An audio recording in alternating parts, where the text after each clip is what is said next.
চক্ষুওয়ালা আর অন্ধ দুজনে কখনো সমান না, রাত এবং দিন এটা কখনো এক না। এজন্য জ্ঞানী আর মূর্খ দুটোর মধ্যে পার্থক্য থাকবে। জ্ঞানী কথা বলে ভেবে, মূর্খ কথা বলে তবে ভাবে। কি বলেছে বুঝতে পারছেন? কিছু জানে না, চায়ের দোকানে বসে বসে বলছে, বলে হাঁটুর উপর কাউড় উঠে গেলে ওজন নষ্ট হয়ে যাবে। কি বুঝলেন? কোন মুফতি সাহেব বলেছে? একটা লোক এসার নামাজ পড়তে যাচ্ছে সাইকেল নিয়ে, তো নামতে গিয়ে লুঙ্গিটা একটু উপরে উঠে গেছে, লুঙ্গিটা একটু হাঁটুর উপরে উঠে গেছে। বলুন ওযু ভেঙে গেছে না ওযু আছে? ভাবছি কি বলি, আছে না গেছে, এখন কি বলবো। তো ভালো হুজুরের কাছে ধরা পড়ে গেছে। সব হুজুর চোখ বুঝিয়ে বলে দেয়, রিমাল জিজ্ঞাসা করছে কেন? আলেমদের জিজ্ঞাসা করুন। কিছু না জানলে কাদের জিজ্ঞাসা করবেন? ফাসআলু আহলাদ যিকর ইন কুনতুম লা তা'লামুন। আল্লাহ বলছেন তোমার যে বিষয়ে জ্ঞান নাই, তুমি যে বিষয়ে জানো না, আলটাপ আন্দাজে কোনো কমেন্টস করো না। যদি কোনো বিষয় তোমার জানা না থাকে তাদেরকে জিজ্ঞাসা করো যাদের জ্ঞান আছে। সুবহানাল্লাহ বলুন। যে বিষয়ে জানা নাই চুপ থাকবে, একদম চুপ চুপ, কোনো কথা বলবে না। সামনে রমজান মাস এসে গেছে, প্রচন্ড যন্ত্রণা, পেটে প্রচন্ড যন্ত্রণা, গ্যাস বেড়ে গেছে, ছটপট ছটপট করছে। রোজা রেখেছে বাড়ির একটা মেয়ে ছেলে।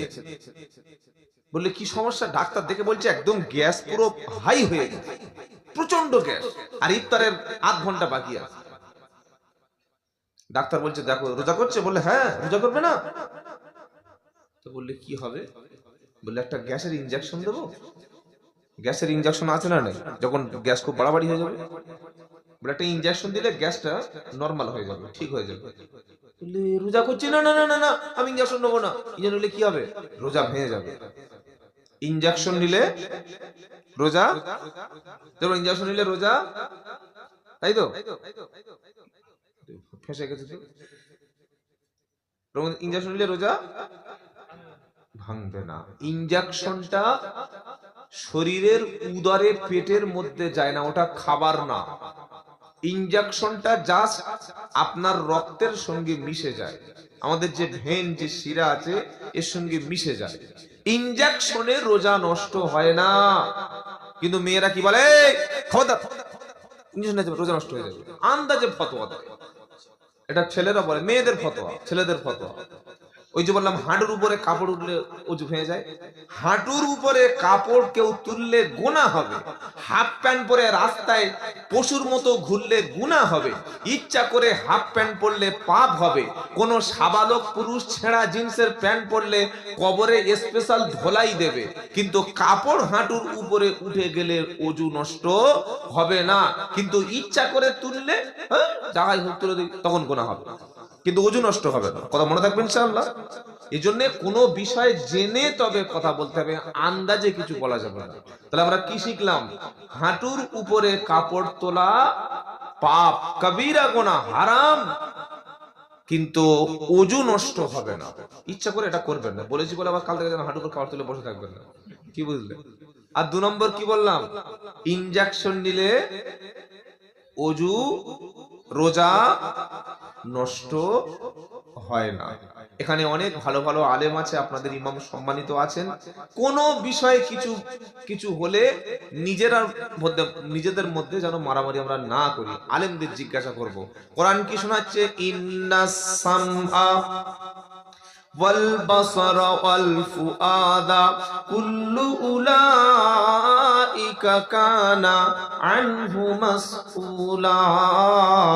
15 পারা 4 নম্বর পৃষ্ঠা 5 নম্বর লাইনের সূরা বানী ইসরাইলে আমার আল্লাহ বলছেন, ইন্নাস সামআ, তুমি কান দিয়ে যেটা শ্রবণ করো, ওয়াল বাসারা, চোখ দিয়ে তোমরা যেটা দেখছো, ওয়াল ফুআদা, অন্তর অন্তর থেকে যেটা তুমি কল্পনা করছো, কুল্লু উলাইকা কানা আনহু মাসউলা, কানের শোনা, চোখের দেখা আর মনের মধ্যে ভাবনা, এ সম্পর্কে জিজ্ঞাসা করা হবে, মোটেই ছাড় দেওয়া হবে না। ওয়ালা তাকফু মা লাইসা লাকা বিহি ইলম, যে বিষয় কোনো জ্ঞান নাই ও বিষয় কোনো কমেন্টস তুমি করো না। কথা মনে থাকবে ইনশাআল্লাহ। ইসলামের ব্যাপারে জেনে শুনে কথা বলবেন, আর যেখানে সেখানে ইসলামের ব্যাপারে যার তাকে জিজ্ঞাসা করবেন না। কেউ কোনোদিন সাইকেল গ্যারেজ, বাইকের গ্যারেজে গিয়ে ওষুধ কেনা দেখেছেন যে ভাই একটা ওষুধের নাম বলে দাও? কেনে? মিষ্টির দোকানে কেউ চুল কাটে? ইঞ্জিনিয়ারের কাছে কেউ ওষুধ লিখে নেয়? ডাক্তারের কাছে কেউ ঘরের প্ল্যান নেয়? নেয় কি? বলেন, আপনি আইনের জালে ফেঁসে গেছেন, আইনজীবী ধরবেন না ইমাম সাহেব ধরবেন? আইনজীবী ধরবেন। ঠিক ইসলামের ব্যাপারে, দিনের ব্যাপারে, ধর্মের ব্যাপারে দাড়ি আছে টুপি আছে মনে করছে মাওলানা, কি দাড়ি আছে টুপি আছে মনে করছে হুজুর। হুজুর হুজুর হুজুর, আরে ওকে হুজুর কোন মাদ্রাসায় পড়েছে? তার ডিগ্রি কি আছে? এডুকেশনাল কোয়ালিফিকেশন কি আছে? তিনি কি সত্যি আলেম নাকি আলেম সাজিয়ে এনেছি আমরা? আগে দেখুন হুজুর কিনা, আগে আলেম কিনা, তার ইলিম আছে কিনা, কোরআন সুন্নাহর জ্ঞান আছে কিনা, তবে তার কাছ থেকে ইলিম নিন। কথা মনে থাকবে ইনশাআল্লাহ। যাকে তাকে হুজুর বানিয়ে দিয়ে তার বক্তব্য শুনলে ইমান 12টা বাজে দিয়ে বসে চলে যাবে, ইমানের শেষ করে দিয়ে চলে যাবে। এজন্য কথা শোনার আগে আগে যাচাই করবেন ইনি আলেম কিনা। চরম ভুল হয়ে যাবে, চরম ক্ষতি হয়ে যাবে সমাজে। গলা ভালো, সুর আছে। সন্ধ্যা থেকে যে আলোচনা, আমার আগে যে হুজুর কথা বলছেন, অনেক মূল্যবান কথাগুলো বললেন, আলহামদুলিল্লাহ শুনলাম। আর আমার হযরত, ওই আপনি সূরা আসরের কথা বলছিলেন নাকি? ইমাম সাহেব সূরা আসরের আলোচনা করছিলেন, খুব সুন্দর কথা। সন্ধ্যা থেকে অনেক ভালো ভালো কথা হচ্ছিল, আলহামদুলিল্লাহ। তবে এই জলসার মাধ্যমে আমরা অনেক কিছু শিখতে পারি, যদি সেই মানুষটা আলেম হয়, যদি জ্ঞানী শিক্ষিত মানুষ হয়। আমাদের কাছে অনেক কিছু শোনার থাকে। যে কথাগুলো আমরা শুনেছি, আল্লাহ আমাদের যেন আমল করার তৌফিক দান করে। আল্লাহুম্মা আমিন।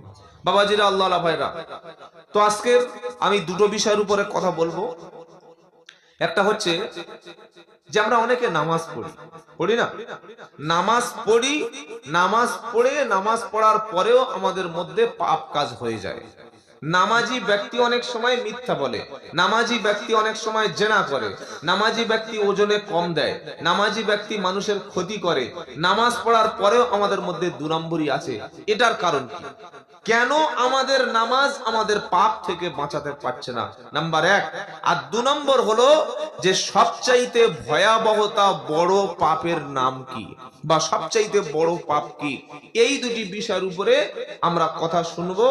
বেশি যতক্ষণ কথা হবে এই দুটো বিষয়ের উপরে আমরা কথা বলার চেষ্টা করব, বলি ইনশাআল্লাহ। আগে বিষয়টা আপনাদের ক্লিয়ার করে দিলাম, কোন বিষয়ের উপরে কথা বলবো। যে আমরা যে নামাজ পড়ি, এই নামাজ পড়ে, নামাজি হওয়ার পরে নামাজ আমাদের পাপের কাছ থেকে কেন বাঁচাতে পারছে না? নামাজ পড়ে আবার সুদ খাচ্ছে, নামাজ পড়ে গীবত করছে, নামাজ পড়ে মানুষের ক্ষতি করছে। এরকম লোক হুগলি জেলায় নাই, আমাদের 24 পরগনা আছে। এখানে সব আল্লাহর ওলি মানুষ, পীররা বসে আছে, আমি দেখতে পাচ্ছি সব আল্লাহর বড় বড় ফেরেশতা বসে আছে, তাই তো নাকি? আল্লাহ হেফাজত করুন, বলুন আল্লাহুম্মা আমিন। আর 2 নম্বর কি বক্তব্য বললাম? সবচাইতে বড় পাপের নাম হলো শিরক, যে পাপটা আল্লাহ কখনোই ক্ষমা করবেন না। শিরককারীর ঠিকানা হলো জাহান্নাম। যিনি শিরক করবেন, আল্লাহর সঙ্গে শিরক করবেন, তার ঠিকানা কোথায়? জাহান্নাম। তাহলে এই দুটো বিষয় আমরা কথা শুনবো, বলি ইনশাআল্লাহ। এইবার একটা হাদিস দিয়ে আমরা কথা শুরু করি, যেহেতু মাসটা শাবান মাস। 11টা বেজে গেল, সুবহানাল্লাহ। শাবান মাস, এর পরের মাসের নাম কি? এর পরের মাসের নাম রমাজান। রমজান শব্দের অর্থ হলো পুড়িয়ে, জ্বালিয়ে, ভস্মীভূত করে দেওয়া। রামজ মানে পুড়িয়ে দেওয়া, জ্বালিয়ে দেওয়া, ছাই করে দেওয়া। রমজান শব্দের অর্থ কি বললাম? জ্বালিয়ে দেওয়া, পুড়িয়ে দেওয়া, ছাই করে দেওয়া। মানুষ যখন রমজান মাসে রোজা রাখে, পুরো রমজান রোজা রাখলো, তারাবি পড়লো, সাহারি করলো, ইফতার করলো, এই রমজানের রোজা একজন ইমানদারের পাপগুলি, ইমানদারের গুনাহগুলি, ইমানদারের অপরাধগুলি জ্বালিয়ে পুড়িয়ে ছাই করে বিগুনা মাসুম বানিয়ে দেয়। বলুন সুবহানাল্লাহ। যারা স্বর্ণের অলংকার করেন, আপনাদের হুগলি জেলার প্রচুর ছেলেরা বাইরে কাজ করে না? বেশিরভাগ সব স্বর্ণের কাজগুলো করে, আলহামদুলিল্লাহ। অনেক ছেলেরা এখানে হয়তো আছেন। তো স্বর্ণটা চেনার জন্য, স্বর্ণটা কোন একটা সোনার কিছু নিয়ে একটা অলংকার বানানো হবে, ওটা আগুনে পোড়াতে হয় না? আগুনে তাপের প্রয়োজন আছে না নাই? তাপ দিয়ে নির্দিষ্ট একটা ক্যাটাগরি, একটা নিয়ম মেনে ওটাকে সেই জায়গায় ডাইসে ফেলে তবে কাজটা করতে হয়। আল্লাহ ইমানদারদের বছরে একবার করে সুযোগ দেয়। তুমি সারা বছর মদ খেয়েছো, মিথ্যা বলেছো, চুরি করেছো, জেনা করেছো, নাপাক কাজ করেছো, হারাম করেছো, গুনাহ করেছো, একটা মাস তোমার সুযোগ। এই এক মাসে তোমার সমস্ত গুনাহগুলি ছাই করে জ্বালিয়ে পুড়িয়ে নিজেকে খাঁটি সোনায় রূপান্তরিত করা। বলুন সুবহানাল্লাহ। নবীজি সাল্লাল্লাহু আলাইহি সাল্লাম তিনি জুমার দিনে একবার মসজিদের মেম্বারে উঠছিলেন। আপনাদের মসজিদে মেম্বার কটা আছে ভাব? তিনটি। ইমাম সাহেব ৩ নম্বর সিঁড়িতে পা দিয়ে খুতবা দেন। কিন্তু আল্লাহর নবী সাল্লাল্লাহু আলাইহি ওয়াসাল্লামের যুগে ৩টি ধাপ ছিল। মুহাম্মদ সাল্লাম সর্ব উপরে খুতবা দিতেন। আল্লাহর নবীর ইন্তেকালের পরে আবু বকর সিদ্দিক সেকেন্ড ধাপে খুতবা দিলেন, হযরত ওমর ফারুক তৃতীয় ধাপে খুতবা দিলেন, উসমান গনি রাদিয়াল্লাহু তাআলা আনহু দেখলেন এইভাবে যদি মেম্বারের ধাপগুলো বাড়াতেই থাকে তাহলে তো অনেক লম্বা সেই সিঁড়ির মতো হয়ে যাবে। তিনি ওই তৃতীয় ধাপটাকে নির্ধারণ করে দিলেন। মুহাম্মদ সাল্লাম যখন সিঁড়িতে পা দিচ্ছিলেন জুমার দিনে, প্রথম সিঁড়িতে পা দিলেন, বললেন আমিন। দ্বিতীয় ধাপে সিঁড়িতে পা দিলেন, বললেন আমিন। তৃতীয় ধাপে তৃতীয় সিঁড়িতে পা দিলেন, মেম্বারে পা দিলেন, বললেন আমিন। নামাজ কমপ্লিট হয়ে গেল, সালাম ফিরিয়ে দিল, নামাজ শেষ হয়ে গেল।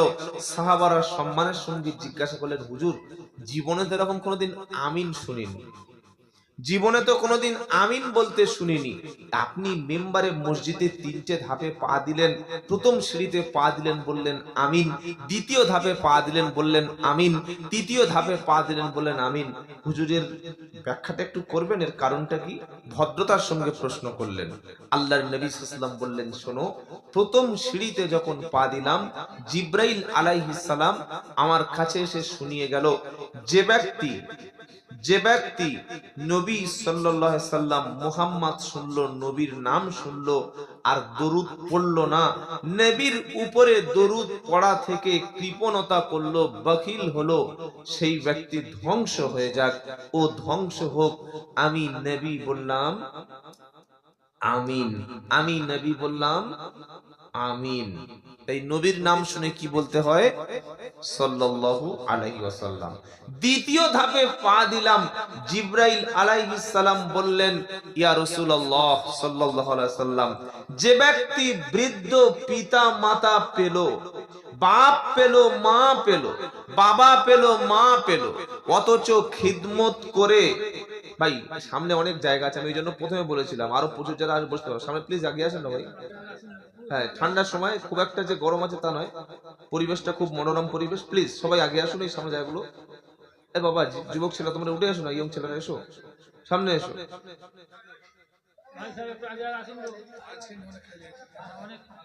মাঝখানে কবর টবর নেই তো বাবা? ও তাহলে ঠিক আছে, এসো আগে এসো, কবর আছে হয়তো মাঝখানে।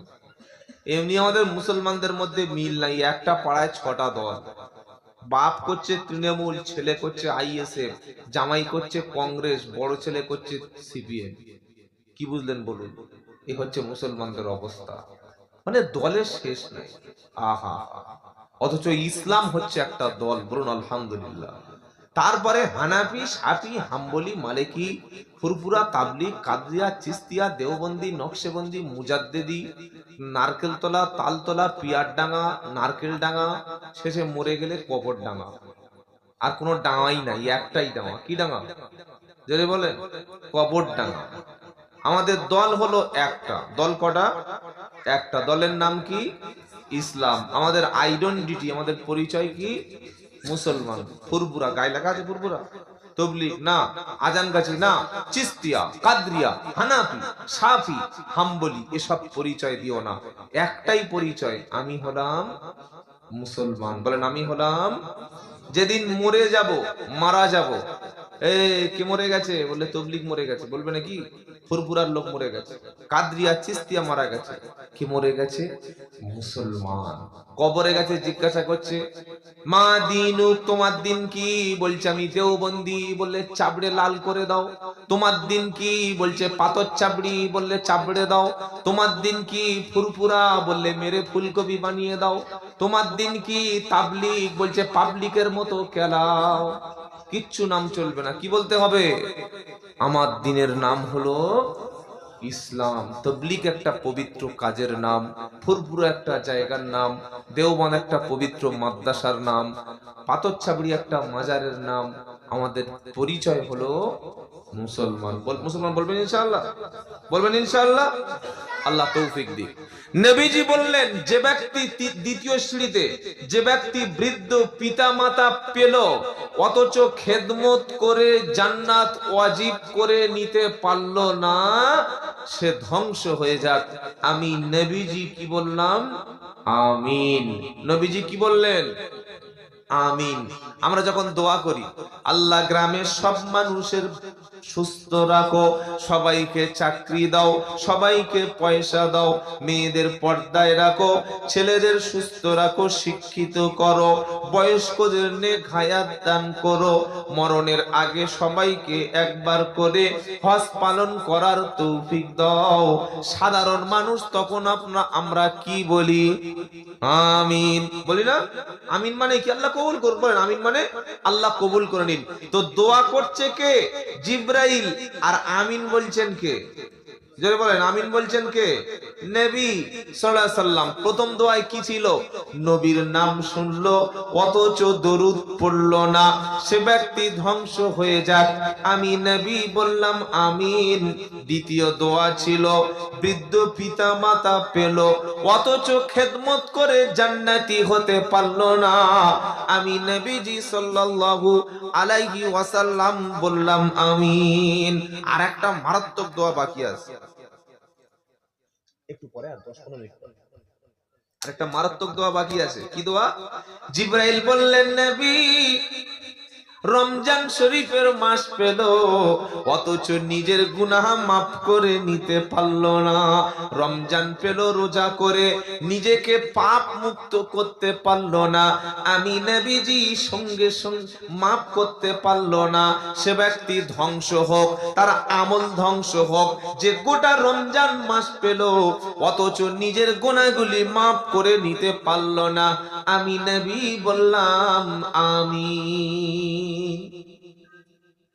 এবার তিনটে যে ধ্বংসের দল আছে, তিনজন যে ধ্বংস হবে, এর মধ্যে আমার আর আপনার নামটা লেখা নেই তো, ওটা বাড়িতে গিয়ে ভাববেন। 1 নম্বর কি?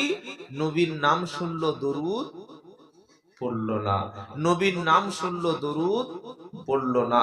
2 নম্বর, বাপ আছে মা আছে, বাড়িতে বাপ আছে মা আছে, তাদের খেদমতে, তাদের খুশি করে, তাদেরকে খুশি করে জান্নাত কিনে নিতে পারলো না, ও ধ্বংস হয়ে গেল।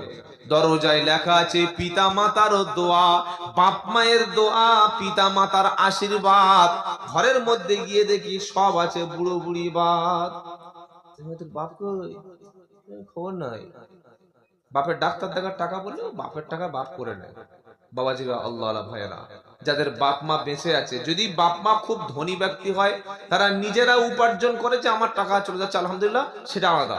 কিন্তু বাপ মা যদি আপনার উপরে ডিপেন্ডেন্ট হয়, তারা যদি আপনার উপরে নির্ভরশীল হয়, আপনি যতটুকু পারবেন সহযোগিতার হাত বাড়িয়ে দেবেন, বলি ইনশাআল্লাহ। আর 3 নম্বর কি বললাম? রমজান মাস পেল রোজা করে পাপ মাফ করে নিতে পারলো না, ও ধ্বংস। কথা বলবো, ওই বিষয়টার নাম হচ্ছে শিরক। বিষয়টার নাম কি বলে? আচ্ছা বলুন, আমরা যখন দোয়া করি, দোয়া কে শোনে? আমাদের কান্না কে শোনে? আমাদের মনের কষ্ট কে বোঝে? আমাদের কোনো দুঃখ কষ্ট হলে এটা কে বোঝে? আল্লাহ। শিরক কাকে বলে এটা আপনাকে প্রথমে বুঝতে হবে। আর শিরকের ভয়াবহ পাপ আল্লাহ কখনো ক্ষমা করবে না। হযরতে লুকমান হাকিম কোরআন শোনাচ্ছেন, তার সন্তানকে উপদেশ দিচ্ছে, ওয়া ইদ ক্বালা লুকমানা লিবনিহি ওয়া হুয়া ইয়াইযুহু ইয়া বুনাইয়া লা তুশরিক বিল্লাহ ইন্নাশ শিরকা লাযুলমুন আযীম। বাপ ছেলের ওয়াজ করছে, নসিহত করছে, সুবহানাল্লাহ বলুন। কিরকম বাপ? যেমন তেমন বাপ হলে ছেলে নসিহত করতে পারে? হ্যাঁ, বাপ ছেলেকে ওয়াজ করছে, উপদেশ দিচ্ছে। পারা নাম্বার 21, সূরার নাম লুকমান। আচ্ছা, লুকমান নাম শুনেছেন? লুকমান তিনি কে ছিলেন? লুকমান কোন নবী ছিলেন না, বলে হাকিম। না, আয়ুর্বেদিক ডাক্তার ছিলেন এমন করে বলছিলেন। হাকিম লুকমান কেন বলা হয়? লুকমান ছিল একটু বেটে প্রকৃতির মানুষ। 2 নম্বর, লুকমানের কোয়ালিটি হলো তিনি ছিলেন কালো কৃষ্ণবর্ণ। 3 নম্বর, তিনি ছাগল বকরি চড়াতেন। 4 নম্বর, তিনি ছিলেন কৃতদাস, কেনা গোলাম। 5 নম্বর, তিনি ছিলেন একজন সাধারণ ব্যক্তি। কিন্তু লুকমান হাকিম এত বেশি জ্ঞানী ছিল, তার জ্ঞানের এতটা ব্যাপকতা ছিল, লুকমান হাকিম যে বক্তব্যগুলো ছেলেকে শুনিয়েছিল, আল্লাহ তাআলা লুকমান হাকিমের কথাটা উম্মতে মুহাম্মাদির জন্য কোরআনে কোট করে দিয়েছে। আমরা তো ছেলেদের অনেক বক্তব্য করি, বাবা এই কাজটা করো, বাবা ওইটা করো না, কিন্তু লুকমান হাকিম তার ছেলেকে ওয়াজ করছেন। আর লুকমানের বক্তব্যটা আমার আল্লাহর কাছে এত বেশি পছন্দ হলো, আল্লাহ কটা কথা তাহলে কোরআনে কোট করে দিলেন। সুবহানাল্লাহ বলবেন না? আপনি ভাবতে পারছেন, এই যে সাধারণ লোক, কালো, বেটে, কুৎসিত, দেখতে ভালো নয়, তিনি আলেম নন, পীর নন, মুফতি নন, নবী নন, বিশেষ জ্ঞানী নয়, সাধারণ একটা রাখাল, মানে ছাগল চড়ানো একজন ব্যক্তি, কিন্তু তার বাক্যটা, তার কথাটা আল্লাহর এত ভালো লেগে গেল। বাপ আর ছেলে দুজনের রুমের মধ্যে বসে কি কি কথা বলেছে। ওখানে তো ক্যামেরা ছিল না। কি লুকমান হাকিমের জমানায় ক্যামেরা ছিল? আরে বলছেন না কেন? ইউটিউব চ্যানেল ছিল, ফেসবুক ছিল, সাংবাদিক ছিল, কেউ ছিল না। কে ছিলেন? আল্লাহ। কে ছিলেন? আমরা যখন দুজনে পরামর্শ করি, 3 নম্বরে কে থাকেন? আল্লাহ। আমরা কোন মানুষকে ক্ষতি করার পরামর্শ করি, কে থাকে? থাকে থাকে থাকে যখন কোন পাপ করি, কেউ নেই তো, কেউ নেই তো, কিন্তু উপরের দিকে আমরা দেখি না, দেখি আসল জায়গা আমরা দেখি না। থাকেন কে? শুধু আল্লাহ নয়, আমাদের সাথে আছে সিসি ক্যামেরা, তবে ক্যামেরাটা গোপন ক্যামেরা। বললে আবার কি কথা?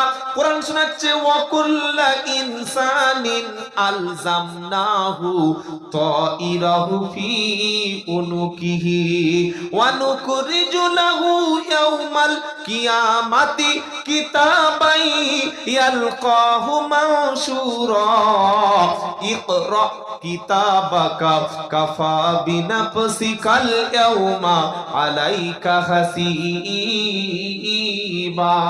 সূরা বানী ইসরাইল 15 নম্বর পারা 2 নম্বর পৃষ্ঠা 7 নম্বর লাইনে 13 নম্বর আয়াত। আল্লাহ শোনাচ্ছেন, ওয়া কুল্লা ইনসানিন আলজামনাহু তাইরাহু ফি উনুকিহি। আমি প্রত্যেকটা বান্দার গলায় তার কৃত কর্মগুলি, তার ডেটাগুলি, তার ইনফরমেশনগুলি, তার আমলগুলি গলায় আমি ঝুলিয়ে রাখছি। আর কিয়ামতের দিন ফাইলটা আমি ওপেন করব। কম্পিউটারে হার্ড ডিস্ক থাকে, থাকে না? যে তথ্য, ডেটা সবগুলো কোথায় থাকে? হ্যাঁ, ওই হার্ড ডিস্কটা যখন ফাইল ওপেন করব, আর কিয়ামতের দিন হাতে আমি ফাইল ধরিয়ে দিয়ে বলবো, ইকরা কিতাবাকা কাফা বিনাফসিকাল ইয়াউমা আলাইকা হাসিবা। তুমি তোমার নিজের ফাইলটা নিজে দেখো, নিজেই পড়তে থাকো, নিজের হিসাব নিজে করো। তোমার ক্যামেরায় সবকিছু ধরা পড়েছিল। 1 জানুয়ারি তুমি কাকে নিয়ে পার্কে গিয়েছিলে, ছবি দেখো। 1 জানুয়ারি এখানে কি হয়? মিলাদ হয় নাকি? 31st নাইটে গান বাজনা হয় না? না না, ডিজে পিজে মোটেই বাজে না। আল্লাহর ওলি সব। জন্মদিবস হয় বাড়িতে, কারো জন্মদিন বাচ্চার হয় না? পয়সাওয়ালার বাড়িতে জন্মদিন হবে না তাই হয় নাকি? বড় বড় পয়সাওয়ালা, বিখ্যাত বিখ্যাত পয়সাওয়ালা, হ্যাপি বার্থডে টু ইউ। শয়তান বলছে, তুই আমার খালাতো ভাই, আর কারোর লাগবে না। খ্রিস্টানদের কালচার মুসলমানের ঘরে ঢুকেছে। কি বলছেন আপনারা? কেক কাটছে। মুসলমান শুধু নিজের ছেলের জন্মদিন নাই, শাহরুখ খানের জন্মদিবস পালন করছে পাড়ায়। আমার এলাকায় হয়, শাহরুখ খানের বড় একটা ওই ক্যাটলগ ছবি লাগিয়ে আর বড় কেক এনে আর দেখি কেক কাটছে। বললাম কিসের জন্মদিন? বলছে বাবা শাহরুখ খানের জন্মদিন। শাহরুখ খান মুসলমান তো? বলছে হ্যাঁ। কে হ্যাঁ বললো? শাহরুখ খান মুসলমান? হিঁচড়ে মুসলমান। কি বললেন? যে অমুসলিমকে বিয়ে করে সংসার চালায়, যার বাড়ি গণেশ ঠাকুরের পুজো হয়, ওমাল মুসলমান? কি বলছেন বলুন? আমি আব্দুল্লাহ জুবাইর যদি আমার বাড়িতে সিঁড়ির নিচে যদি একটা সরস্বতী ঠাকুরের মূর্তি রেখে দিই, এই ছেলেরা গিয়ে বলছে হুজুর এই মালটা কি? আমি বলি ওটা আমার বিদ্যা দেবী। মুসলমান তো আমি। আরে বলছেন না কেন? তো শাহরুখ খান তো মূর্তি পূজা করে, আপনি কি বলছেন? আপনি মুসলমান থেকে বললেন? শাহরুখ খান, আমির খান, সালমান খান, আমাদের ছেলে বলছে সালমান খান। সালমান খান পীর সাহেব নাকি বড় ওলি? ওরা ওই রকম মুসলমান, খালি আগা কাটানো মুসলমান। ওদের চেহারা ইসলাম নাই, আমলে ইসলাম নাই, ওরা ওদের চরিত্রে ইসলাম নাই, নবীর কোনো সুন্নাত নাই, নবীর কোনো আদর্শ ওদের মধ্যে নাই।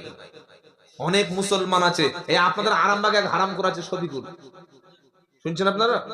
হ্যাঁ, শফিকুল ইসলাম, আরামবাগ টিভি। সকলে মনে করছে মুসলমান, ও তো মুসলমান দূরের কথা, ওকে কাফের বললেও কাফের রহমান করা হবে। তার প্রত্যেকটি কন্টেন্ট ইসলাম, মুসলমান, কোরআন, মসজিদ আর মাদ্রাসার বিরুদ্ধে। আপনারা কি বলছেন বলুন? সেই যুগের আব্দুল্লাহ ইবনে উবাই, বর্তমানে এই শয়তানগুলো আছে, বুঝলেন? আর কাফের, মুরতাদ, মুশরিকরা তারা বেছে নেয় এই রকম হারামখোরগুলোর দেখে দেখে বেছে নেয়, এদের দরকার। নবীকে গালি দিতে হবে, তাসলিমাকে বেছে নাও। রাসূলের চরিত্র হনন করতে হবে, বেছে নাও আসাদ নূর মতো নাস্তিককে। কোরআনকে শয়তানের কিতাব বলতে হবে, বেছে নাও সালমান রুশদি কাশ্মীরের হারামখোরটাকে। এখন বিদেশে আছে, এই এতে রয়েছে, আমেরিকা, ইউএসএ রয়েছে। কি বলছেন বলুন আপনারা? মুসলমান নাম থাকবে, কিন্তু ওকে দিয়ে ইসলামের বিরুদ্ধে কথা বলিয়ে নেবে। আর এই লোকগুলি সন্ধ্যাবেলা টেলিভিশনে গিয়ে ঘন্টাখানেকের সঙ্গে সুমন করে। শুনছেন আপনারা? হ্যাঁ, দুটা মুসলমান পাবেন, দেখবেন এই নজরুল ইসলাম বলে একজন আইপিএস আছে, এইরকম সাইজের গোঁফ, সুবহানাল্লাহ, এত বড় গোঁফ, ওর যা গোঁফ, ওতে যদি কোনোদিন দু চারটে মানে ফড়িং ঢুকে যায়, বারবার রাস্তা পাবে না। এ হচ্ছে মুসলমান, আইপিএস নজরুল ইসলাম। আর একটা আছে কাজী মাসুম আক্তার, কবি, পদ্মভূষণ পাওয়া মাল। এরা হচ্ছে আমাদের কাছে হচ্ছে কি, এরা হচ্ছে মডারেট মুসলমান, রাষ্ট্রবাদী মুসলমান। কি বলছি বুঝতে পারছেন না?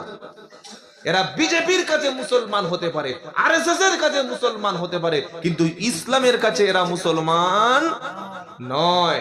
মুসলমানের মধ্যে ঈমান থাকবে। কোরআনের বিরুদ্ধে কথা বললে, নবীর বিরুদ্ধে কথা বললে, রাষ্ট্রের বিরুদ্ধে কথা বললে, মাদ্রাসার বিরুদ্ধে কথা বললে, আল্লাহর বিরুদ্ধে কথা বললে, দ্বীনের বিরুদ্ধে কথা বললে, হয়তো লোকটা দাড়ি চাঁচা, কিন্তু শরীরে তার প্রতিবাদের আগুন জ্বলে উঠবে, তার নাম হচ্ছে মুসলমান। আপনারা কি বলছেন বলুন? সারাদিন এই যে যাদের নামগুলো করলাম, কাজী মাসুম আক্তার, আরামবাগের শফিকুল, আর ওই যে নামগুলো, যতগুলো নাম, এদের নাম বারবার মুখে আনাবার নাপাক হয়ে যাবে মুখে। এরা প্রত্যেকে ইসলামের ঘোর দুশমন। আরেকটা আছে আর বাংলা চ্যানেল আছে না, আছে না? অনেক মুসলমান মনে করে এখানে যা খবর বলে সব সত্যি। আল্লাহর কসম, এই চ্যানেলের খবরগুলো দেখার চাইতে আপনি দেখবেন না, বরং আপনার মাথা ভালো থাকবে। 100-র মধ্যে 90টা মিথ্যা খবর পরিবেশন করে। হ্যাঁ, সারা জীবন এইগুলো ভণ্ডামিগুলো করে যাচ্ছে। আল্লাহ এজন্য বলে দিয়েছে, শোনো, ইয়া আইয়ুহাল্লাযীনা আমানু ইন জাআকুম ফাসিকুম বিনাবাইন ফাতাবায়ানু আন তুসিবু কওমান বিজাহালাতিন ফাতুসবিহু আলা মা ফাআলতুম নাদিমিন। সূরা হুজরাতে আল্লাহ বলছেন 7 নম্বর আয়াতে, অবিশ্বাসী ঈমানদারেরা, তোমাদের কাছে যদি কোনো খবর আসে, তোমাদের কাছে কোনো পাপিষ্ট ব্যক্তি কোনো মেসেজ, কোনো খবর, কোনো রিপোর্ট যদি পরিবেশন করে, তোমরা যাচাই বাছাই না করে যেন ওটা বিশ্বাস করো না, ওটা অন্য কাউকে ফরওয়ার্ড করো না।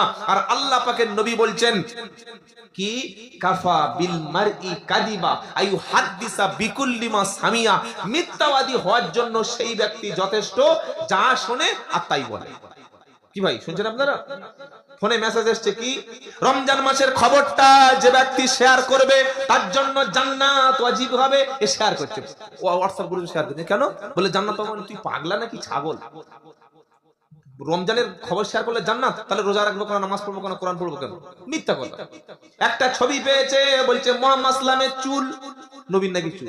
তো নবীর চুল থাকলে তো মদিনায় থাকবে, মক্কায় থাকবে, থাকবে না? তুরস্কে থাকবে, তুর্কিরা যখন খেলাফত ছিল তাদের কাছে থাকবে, মিশরে থাকবে, ইরানে থাকবে। তুই এখানে চুল কোথায় পেলি? হ্যাঁ, বলছে এটা হচ্ছে আল্লাহর নবীর ঘোড়া, ঘরের ছবি ঝুলিয়ে দিয়েছে, সাদা ঘোড়া, তার গায়ে অসংখ্য তীর। বলছে এই ঘোড়ায় নবী মিয়ারাজে গিয়েছিল, এটা বোরাক। নবী জামানায় ক্যামেরা ছিল? তো তুমি মাল পেলে কোথায়? সাদা এরকম পাগড়ি পরে আর গোল দাড়ি একটা লোক ঝুলিয়ে আর হাতে তসবি আর এরকম বড় বড় চোখ বার করে বসে আছে। বলছে এটা আব্দুল কাদের জিলানী। আব্দুল কাদের জিলানীর বাড়ি তো ইরাকের বাগদাদ। তিনি ইন্তেকাল করেছেন আজ থেকে অন্তত 900 বছর আগে। তার যুগে ক্যামেরাই ছিল না, কোনো ফটোগ্রাফার ছিল না। তুমি আব্দুল কাদের জিলানীর ছবিটা পেলে কোথায়? কোথায় পেলে? এই মিথ্যা কথাগুলো কেন বলা হচ্ছে? হাতে সুতো বেঁধেছে, লাল আর হলুদ সুতো, বলছে আজমিরের সুতো, বলে না? এ ভাই বলে না, বলে না? এটা কি হবে? বলে এটা হাতে দিলে আর কোনো বিপদ হবে না। তারপরের দিন দেখি রোড অ্যাক্সিডেন্ট করে মাল শুয়ে আছে। কি বলছেন আপনারা বলুন? এই যে আল্লাহর কসম, বিপদ মুসিবত কার হাতে? ওয়াইয়ামসাসকাল্লাহু বিদুররিন ফালা কাশিফা লাহু ইল্লাহু ওয়াইয়ুরিদকা বিখাইরিন ফালা রাদ্দা লিফাদলিহি। সূরা ইউনূসের 11 নম্বর পারা 107 নম্বর আয়াতে আমার আল্লাহ পাক শোনাচ্ছে, আমি আল্লাহ যদি কোনো মানুষকে কোনো বিপদ দিই, কোনো অকল্যাণ করি, কোনো একটা ক্ষতির মধ্যে ফেলে দিই, তামাম পৃথিবীর সব ব্যক্তি আসলে আমার হাত থেকে ওই ব্যক্তিকে কেউ কোনোদিন বাঁচাতে পারবে না। আল্লাহ যদি আমার ক্ষতি দেয়, ওটা থেকে আমি কোনোভাবেই মুক্তি পাবো না। এটার নাম হলো ঈমান। এটার নাম কি? জোরে বলেন। আমার কপালে ক্ষতি লেখা থাকলেই হবেই হবে। কোন পীর সাহেবের ফুক মাথায় পড়লে আর কোনো বিপদ হবে না। ইমাম সাহেব মাথায় হাত বুলিয়ে দিলে মাথা গরম হবে না। পরীক্ষা কালকের, আজকের 3টে কলম নিয়ে হুজুরের কাছে গিয়ে বলছে, মাওলানা এমন কলম পড়িয়ে দেবে যেন পড়াশোনা করতে হয় না, লিখে দেয়। কলম পড়ালে যদি পাস করে তো হুজুর তাহলে সারা বছর পড়ে কেন? হুজুরা পড়ে না, আমাদের বেশি পড়তে হয়। কি বললেন? হ্যাঁ, কলম বাবা একটু দোয়া করে আলাদা জিনিস। বাড়িতে পড়বে না, সিলেবাস কমপ্লিট করে নাই, পকেটে এতটা ওই মানে জেরক্স করে নিয়ে বই ছিঁড়ে নিয়ে গিয়ে বসে বসে কলমে চালাচ্ছে। এসব ভণ্ডামি, মাইক্রো করে নিয়ে গেছে, জেরক্স করা মাল। কি বুঝলেন? আল্লাহর কসম করে বলছি, ক্ষতির মালিক কে? সকলে বলুন, ক্ষতির মালিক কে? কোন মানুষের বদদোয়ায় পৃথিবীতে কারোর কোনোদিন ক্ষতি হয় না। হ্যাঁ, একজন ব্যক্তির বদদোয়া ক্ষতি হবে, ওটা হচ্ছে বাপ আর মা। বিশ্বাস করেন আপনারা? বিশ্বাস করেন? বাপ মা যদি অসন্তুষ্ট হয়, বাপ মা যদি মন খারাপ হয়, আপনি বাপ মার উপরে জুলুম করেছেন, বেইনসাফি করেছেন, মা যদি কাঁদে হাত তুলে বদদোয়া লাগবে না, এমনি ধ্বংস হয়ে যাবে। কি বলছেন বলুন? ইমাম সাহেব একটু অসন্তুষ্ট, যে দাওয়াতের বক্তা এসছে, বলছে হুজুর খুশি তো? হুজুর আরো কিছু দেবো, খুশি তো? হুজুর বলবে আমি খুশি না, বলবে? কি বলছেন আপনারা? খুশি যদি করো মাকে করো, খুশি যদি করো বাপকে করো, খুশি যদি করো তোমার পাড়ার গরিবকে করো, এতিমকে করো, ফকিরকে করো। আমাকে তো যত দেবেন বলবে আরো দাও। আমাকে 20,000 টাকা দিলে আমি বলবো যে 20,000 টাকা দিও না, 30 দাও। 30 দিলে বলবো 40 দাও। বলবো না? বলবো না? 4 রকম ফল, 5 রকম মাংস, 6 রকম আইটেম করে খাওয়াচ্ছে আর হুজুরের পা টিপছে। এই পরশুদিন দেখি আমার এই আপনার প্রোগ্রামটা ছিল এই ধনিয়াখালী জানেন তো? ধনিয়াখালী ওখানে প্রোগ্রাম ছিল মাদ্রাসায়। আমি গিয়ে শুয়ে আছি, একটা বয়স্ক, আমার বয়স এই বয়স থেকে 32-33 বছর বয়স চলছে, 50 বছর বয়স হয়েছে দেখি হঠাৎ পা টিপছে। ভাই কি হচ্ছে? বলছে পা টিপছে। খবরদার কাজ করো না, যদি পা কখনো টিপতে হয় বাপের পাটা টেপো, মায়ের পাগুলো একটু টিপে দাও। কার টিপছে? কোথাকার পা কোথা ফেলছে? হুজুর এসছে, হুজুরের পায়ের ধুলো। আর তোর বাপের পা? বাপের পা কি হলো? বলে বাপের পা খবর নাই। না ভাই, কোনদিন কারোর পায়ে হাত দিয়ে সালাম করো না, কারোর পায়ের ধুলো মাথায় লাগানোর দরকার নাই। মাথা মসজিদে ফেলবে আর কারোর সামনে ফেলবো না। বলুন ইনশাআল্লাহ, বলুন ইনশাআল্লাহ। হুজুর এসছে, হুজুরের পায়ে পড়ে গিয়ে, কিন্তু ইসলাম এটা নাই। কেন গড় করতে গেলে? কেন পায়ে হাত দিয়ে তুমি চুমু খাচ্ছ কেন? কে তোমাকে শিক্ষা দিয়েছে এটা? যদি কারোর পা টিপে দিতে হয় বাপের পাটা টিপে দাও, কারণ তোমার বাপের পাটা আজকের বেঁকে গেছে তোমাকে বড় করার জন্য। তোমার মায়ের পাটা শুকিয়ে বাঁশের মতো সরু হয়ে গিয়েছে তোমাকে মানুষ করতে গিয়ে। তোমার মা কত রাত জেগেছে তুমি কোনোদিন দেখেছো? কথা মনে থাকবেন ইনশাআল্লাহ। এগুলো শুনে কষ্ট হচ্ছে না তো? খাইরিহি শাররি, ভালো মন্দ কার পক্ষ থেকে হয়? ওয়াই ইউরিদিকা বিখাইরিন ফালা রাদ্দা লিফাদলিহি।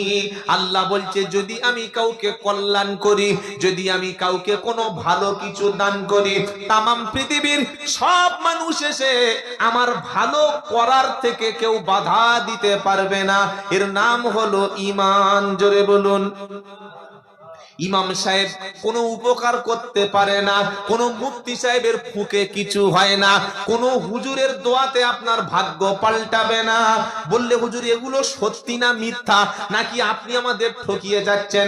পারা নম্বর 9, পৃষ্ঠা নম্বর 14, লাইন নম্বর 1, আয়াত নম্বর 188, সূরার নাম আরাব। বাংলা কোরআন বাড়িতে থাকলে সকালবেলা খুলে কথাটা মিলিয়ে নেবেন।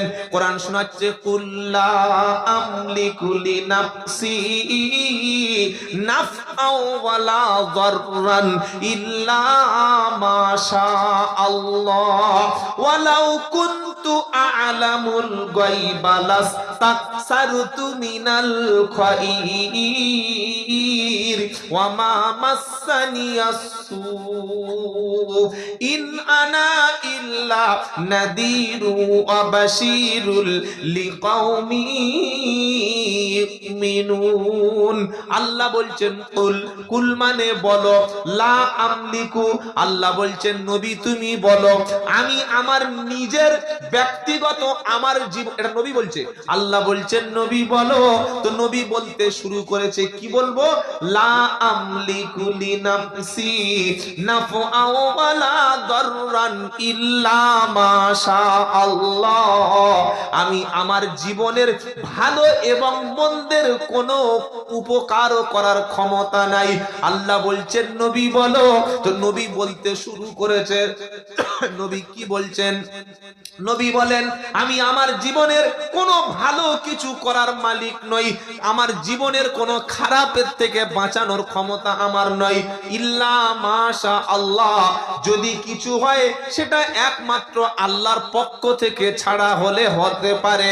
আর আমি নবী আমার জীবনের নিজের ভালো মন্দের করার ক্ষমতা আমার নাই। কিছু মনে থাকবে ইনশাআল্লাহ। 3টে রুম, একটা রুমে থাকে, 2টো রুমে লোক থাকে না। এই ছাদের উপরে আর একটা রুম করেছে।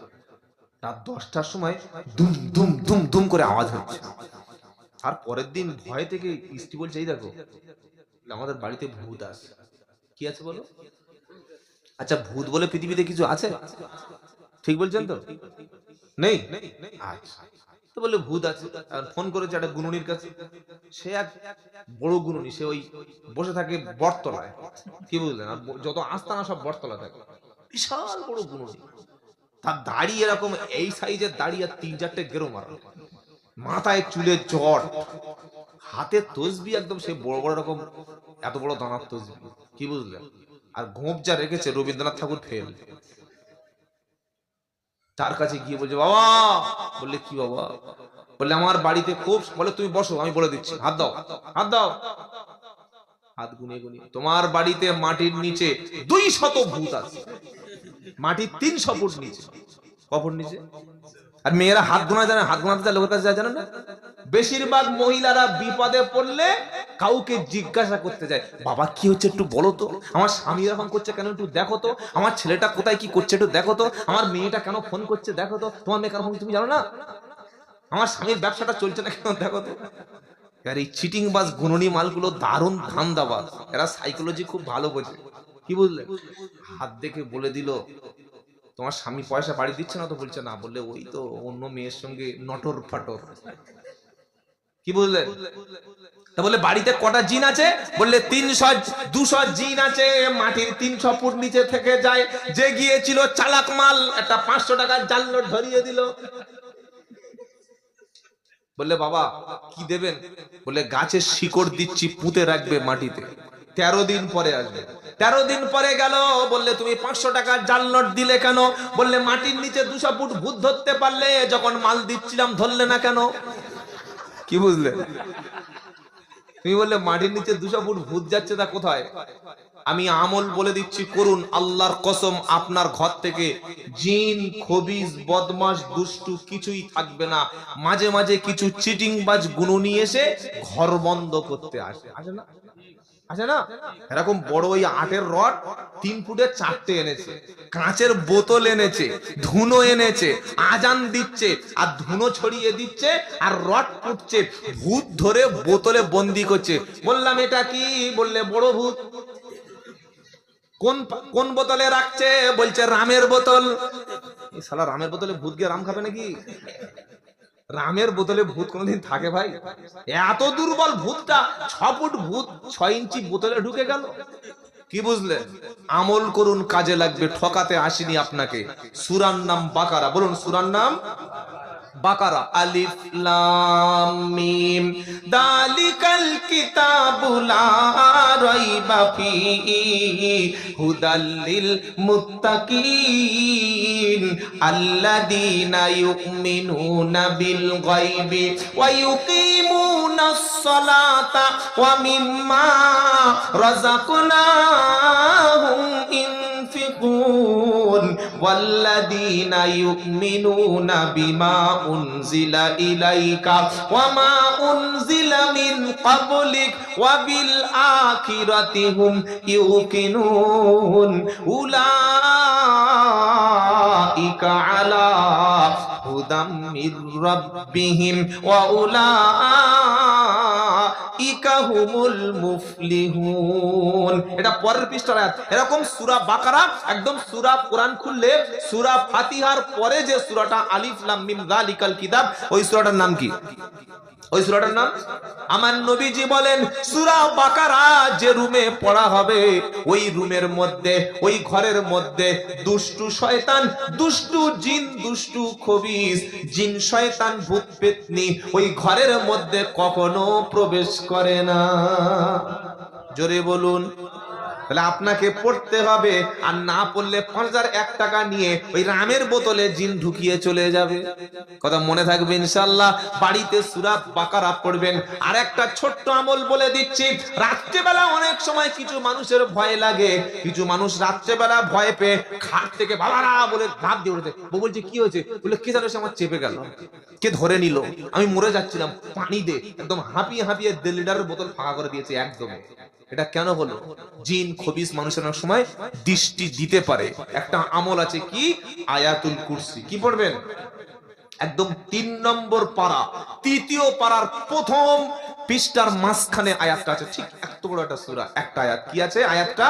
আল্লাহু লা ইলাহা ইল্লা হুয়াল হাইয়ুল কাইয়্যুম লা তা'খুযুহু সিনাতু ওয়া লা নাওম লাহু মা ফিস সামাওয়াতি ওয়া মা ফিল আরদ মান দাল্লাযী ইয়াশফাউ ইনদাহু ইল্লা বিইذনিহি ইয়ালামু মা বাইনা আইদিহিম ওয়া মা খালফাহুম ওয়া লা ইউহিতুনা বিশাইইন মিন ইলমিহি ইল্লা বিমা শাআ ওয়াসিয়া কুরসিয়্যুহুস সামাওয়াতি ওয়াল আরদ ওয়া লা ইয়াউদুহু হিফযুহুমা ওয়া হুয়াল আলিউল আযীম। এই আয়াতুল কুরসি যারা পড়ে শরীরে ফু দিয়ে ঘুমিয়ে পড়বে, আমার নবী বলেন সমস্ত ক্ষতির হাত থেকে, মানুষ জিন সব ক্ষতির হাত থেকে সকাল পর্যন্ত আল্লাহর ফেরেশতারা তাকে পাহারা দেবে। আপনাকে শিখতে হবে বাবা, শিখে এটা বলতে হবে, মনে থাকবে ইনশাআল্লাহ। আর ফরজ নামাজের পরে অনেক লোক সালাম ফিরে আসসালামু আলাইকুম ওয়া রাহমাতুল্লাহ, আসসালামু আলাইকুম ওয়া রাহমাতুল্লাহ, মাথায় হাত দিয়ে বসে আছে। কেন, মাথায় কি হয়েছে? ছেলে মরে গেছে নাকি? হ্যাঁ, কিছু জানে না, মাথায় হাত দিয়ে বসে আল্লাহ আল্লাহ আল্লাহ আল্লাহ আল্লাহ আল্লাহ করছেন, আস্তাগফিরুল্লাহ 3 বার, আল্লাহু আকবার 1 বার, আর আয়াতুল কুরসি পড়বেন। ফরজ নামাজে সালাম ফিরানোর পরে আয়াতুল কুরসি যারা পড়বে, আল্লাহর নবী বলেন ওই লোকটা মরণের সাথে সাথে আল্লাহ তাআলা জান্নাত দান করে দেবেন। কত সুন্দর একটা আমল। ফরজ নামাজের পরে সালাম ফিরিয়ে এই ছেলে মেয়ে সবাই পড়বে দোয়াটা, সবার জন্য দোয়াটা। কথা মনে থাকবে ইনশাআল্লাহ। কোনদিন কোন মানুষকে যেন আমরা হাত না গুনাতে যাই, কাউকে জিজ্ঞাসা করতে যাই। কেউ যদি ভবিষ্যতের খবর, গাইবের খবর, আমার হারিয়ে গেছে গলার হার, চেন হারিয়ে গেছে, আমার অমুক বস্তু হারিয়ে গেছে, অমুক ব্যক্তির কাছে জিজ্ঞাসা করতে গেলাম, আল্লাহর নবী বললেন যে জিজ্ঞাসা করতে গেল ওর 40 দিনের ইবাদত নষ্ট হয়ে গেল, আর বিশ্বাস করে চলে এলো তো ওর ঈমান শেষ হয়ে গেল, মুশরিক হয়ে গেল। গায়বের খবর কে জানে? কুল্লা আকুলু লাকুম ইনদি খাযাইনুল্লাহ ওয়ালা আ'লামুল গায়বা ওয়ালা আকুলু লাকুম ইন্নী মালাক। সূরা আনআম 7 নম্বর পারা 12 নম্বর পৃষ্ঠা 12 নম্বর লাইনের 50 নম্বর আয়াত। আল্লাহ বলছেন কুল লা আকুলু লাকুম ইনদি খাযাইনুল্লাহ, নবী তুমি বলো। নবী বলছে আমি এ কথা বলি না যে আল্লাহর খাজানা, আল্লাহর ভান্ডারের মালিক আমি, আর আমি নবী এটাও বলি না যে গায়েবের খবর আমি জানি, উমুকের হার কোথায় আছে, ওর হারানো বস্তু কোথায় আছে, তোমার ভবিষ্যতে কি হবে, তোমার ছেলে কটা হবে, মেয়ে কটা হবে, তোমার বিপদ থাকবে কি থাকবে না, উমুক দিনে তোমার কি হবে। আল্লাহর নবী বলছে আমি এসব গায়েবের কোনো খবর জানি না।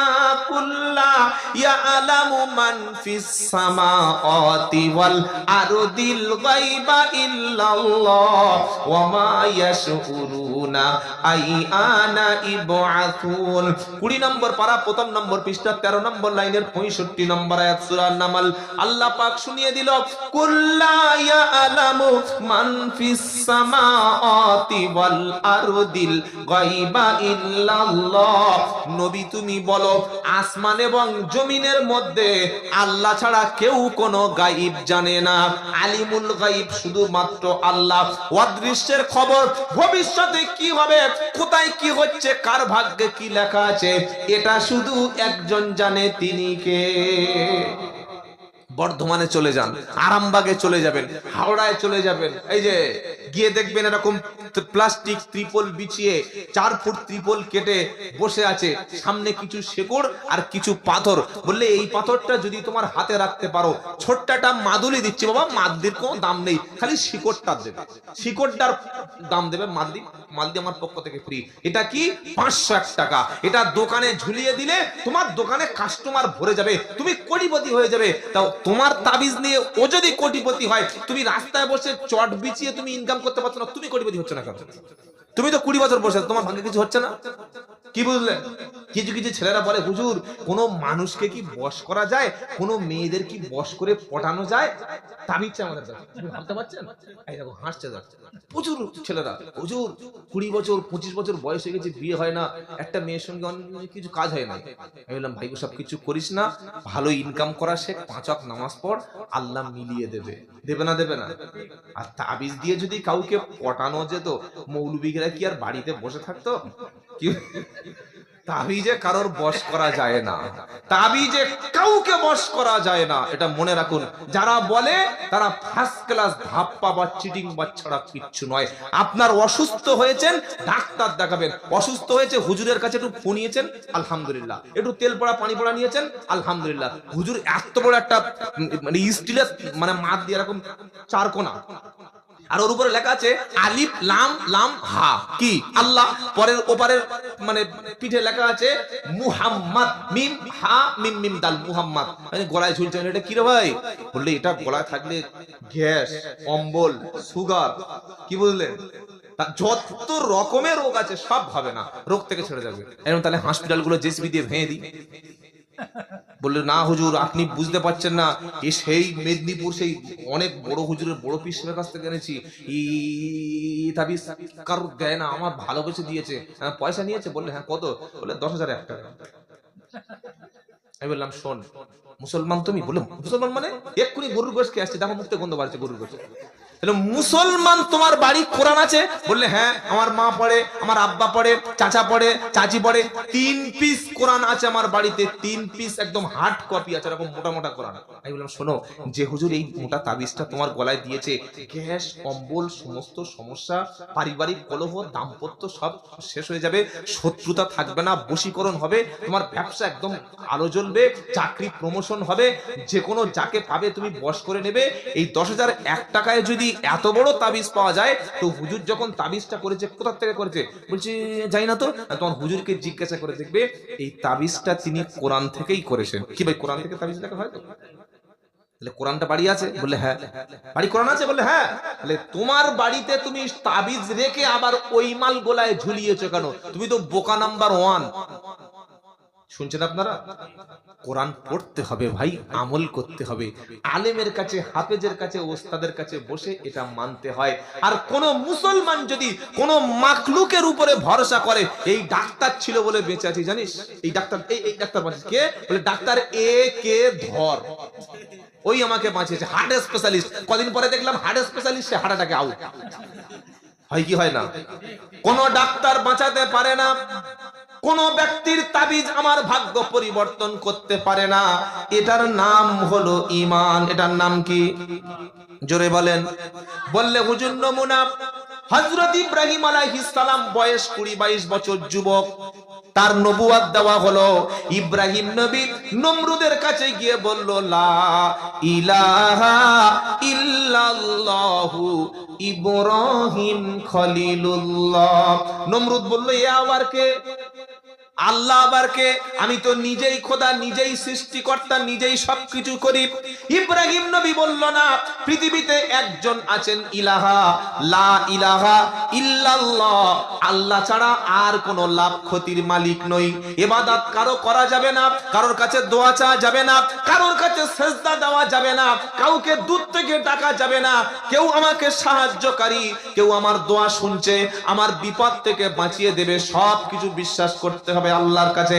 নমরুদ দেখলো ইব্রাহিম যেভাবে একটা লোকালিটির মধ্যে একটা ফেমাস হয়ে গেছে, দুদিন পরে আমার গদিটা কোনোদিন না কোনোদিন উল্টে দেবে, তার ইব্রাহিমের পক্ষে লোক আছে। নমরুদ তার লোক লস্করদের বলল ক্বালু হাররিকুহু আনসুরু আলিহাতাকুম ইন কুনতুম ফাইলিন। 17 নম্বর পারা, সূরা আম্বিয়ার 58 নম্বর আয়াত। ইব্রাহিম বলল ওরে ইব্রাহিমকে ধর, কলু হাররিকুহু, আগুনে পুড়িয়ে দে, আগুনের মধ্যে জ্বালিয়ে দে, ইব্রাহিমকে ছাই করে ফেলে দাও। আর ওয়ানসুরু আলিহাতাকুম, তোমাদের যে মাবুদগুলো আছে ওদের সাহায্য করো, তবেই যদি তোমরা বেঁচে থাকতে পারো। ইব্রাহিম নবীর কথা তাদের পছন্দ হলো না, কারণ ইব্রাহিম নবী এক আল্লাহর কথা তাদের কাছে বলেছিলেন। তারা কি করলো? গোটা রাষ্ট্র ষড়যন্ত্র করে বিশাল একটা গর্ত খনন করলো, আর গর্তের মধ্যে যতগুলো আগুন ছিল সব আগুন তার মধ্যে দিয়ে দিল, আগুন জ্বালানো হয়ে গেল। তারা ষড়যন্ত্র করলো এবং তাদের কোর্ট থেকে মামলার রায় বার করলো, ইব্রাহিম রাষ্ট্রদ্রোহী। কি বললো? যে কোনো মুসলমানকে মেরে ফেলা দেওয়া যায়, জানেন? যে কোনো মুসলমানকে যে কোনো মুহূর্তে মেরে ফেলা দেওয়া যায়, খালি একটা কথা বললে হবে, জঙ্গি। কি বলছেন আপনারা বলুন? আপনি মুসলমান শিক্ষিত ছেলে, আপনি একজন এডুকেটেড, বিদেশে কাজে গেছেন, খালি বললে হয় গরুর মাংস সাথে আছে, ব্যাগে আছে, আর কোনো অপরাধ লাগবে? হ্যাঁ, আকলাক, পেহেলু খান, মালদার আফরাজুল, ঝাড়খণ্ডের তাবরেজ আনসারি, এরকম কয়েকশো নাম বলে দিতে পারি, খালি গরুর মাংস ছিল, ব্যাস পিটিয়ে মেরে দাও। কি বলছেন আপনারা বলুন? আরে একটা চিকেন প্যাটিস বিক্রি করছে একটা ছেলে, আপনাদের আরামবাগের ছেলে, হ্যাঁ, রিয়াজুল শেখ, চিকেন প্যাটিস বিক্রি করছে কলকাতার, মেরেই তাকে কোন থেকে ব্যবসা ছেড়ে দিল। 20 বছর ব্যবসায় করছিল। এতটুকু সহিষ্ণু তোমরা হতে পারে না, একটা চিকেন প্যাটিস বিক্রি করছে, এইটা সহ্য করতে পারলেন না। কি বলছেন আপনারা বলুন? ভারতবর্ষ আমাদের জায়গা থেকে কোন জায়গায় পৌঁছে গেছে? দাড়ি টুপি পাঞ্জাবি দূরের কথা, একটা লোককে গণপিটুনি দেবে, মব লিঞ্চিং করবে, খালি মুসলমান নামটাই যথেষ্ট। কি বলছেন আপনারা? আর যদি বলে বাড়িতে খাসির মাংস, গরুর মাংস আছে, ব্যাস, কোনো বিচার হবে না, কোনো বিচার হবে না। এটাই হচ্ছে বর্তমান অবস্থা। তারা কি বললো? যে ইব্রাহিম রাষ্ট্রদ্রোহী। একটাই সাজা হয়ে গেল, সকলে মিলে ধরে আনা হলো। নবী ইব্রাহিম আলাইহিস সালামকে আগুনে ফেলে দেওয়া হবে। আগুনে ফেললে ইব্রাহিম আলাইহিস সালাম পুড়ে যাবে।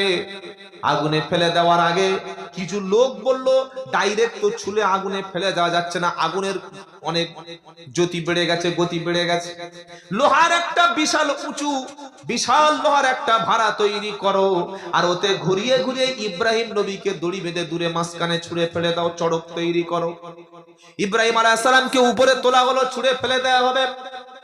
জিব্রাইল রেডি হয়ে চলে এলো, এসে বলছে ইব্রাহিম বলো একটু, আল্লাহর পক্ষ থেকে তোমার তো পরীক্ষা হচ্ছে, তুমি যদি আমার কাছে একটু সাহায্য চাও আমি এক্ষুনি তোমাকে সাহায্যের জন্য রেডি আছি। ইব্রাহিম নবী বললেন না, আমার আল্লাহ তিনি দেখছেন, তিনি শুনছেন, আমি আগুনে পুড়লে যদি আমার আল্লাহ খুশি হয়, অমন আল্লাহকে খুশি করার জন্য আমি ইব্রাহিম হাজারো বার আগুনে পুড়তে রাজি আছি। যদি বলুন সুবহানাল্লাহ।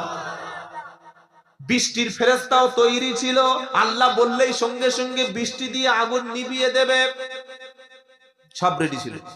ইব্রাহিম আলাইহিস সালামকে যখন আগুনে ফেলা হচ্ছিল, আগুনের জ্যোতিটা, আগুনের তেজস্ক্রিয়তাটা, আগুনের প্রখরতা যেন আরো বেশি বাড়ে।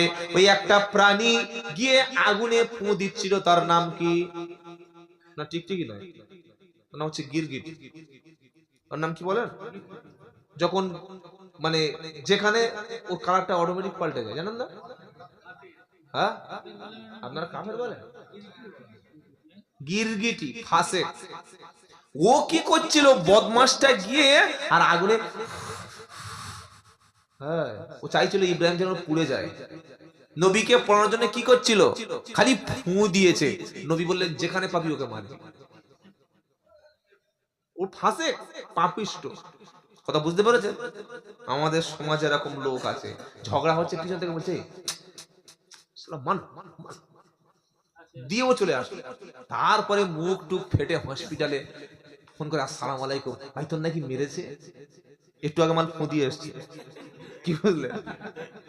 রাজনৈতিক নেতারা বর্তমানে বড় বড় নেতা সব গিরগিটির বাচ্চা। আজকে আছে রামে, কালকে যাবে বামে। নচিকেতার কবিতা আপনারা জানেন না? কি বুঝলেন? আজকে যে ডানপন্থী, কালকের বামপন্থী। কি বুঝতে পারলেন? সাধারণ মানুষকে বলবে নবান্ন অভিযানে চলো, আমাদের অধিকার বুঝিয়ে দাও। ও শালা টিভিতে বসে বসে এসি ঘরে ভাষণ মারছে, আর সাধারণ লোক পুলিশের লাঠিকে পাছা ফুলিয়ে হসপিটালে। কিরকম ফাঁসে খালি ফু দিয়ে চলে যাবে। বললে আমাদের অধিকার আদায় করতে হবে, আমাদের 100 সিট লাগবে। আমার হুমায়ুন সাহেব বলছে, বলে আমার 100 সিট লাগলে আমি বাবরি মসজিদ করে দেবো। তুই টাকাগুলো নিলি কেন? টাকা নিলি কেন? রিড করে নিলি কেন? বল। নাম শুনে হুমায়ুন কবির মুর্শিদাবাদে বেলডাঙ্গায় বাবরি মসজিদ করবে, খুব ভালো, আলহামদুলিল্লাহ। তো এবার বলছে 100 সিট আমার দরকার। আরে বাবরি মসজিদের জন্য ইট দরকার, সিটের দরকার হবে কেন?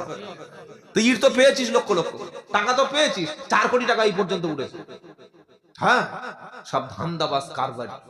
কি বুঝতে পারলেন? বলে এরা মানুষকে উস্কে দেবে, মুসলমানদেরকে, হিন্দুদেরকে উস্কে দেবে, নিজেরা কিন্তু দূরে থাকবে।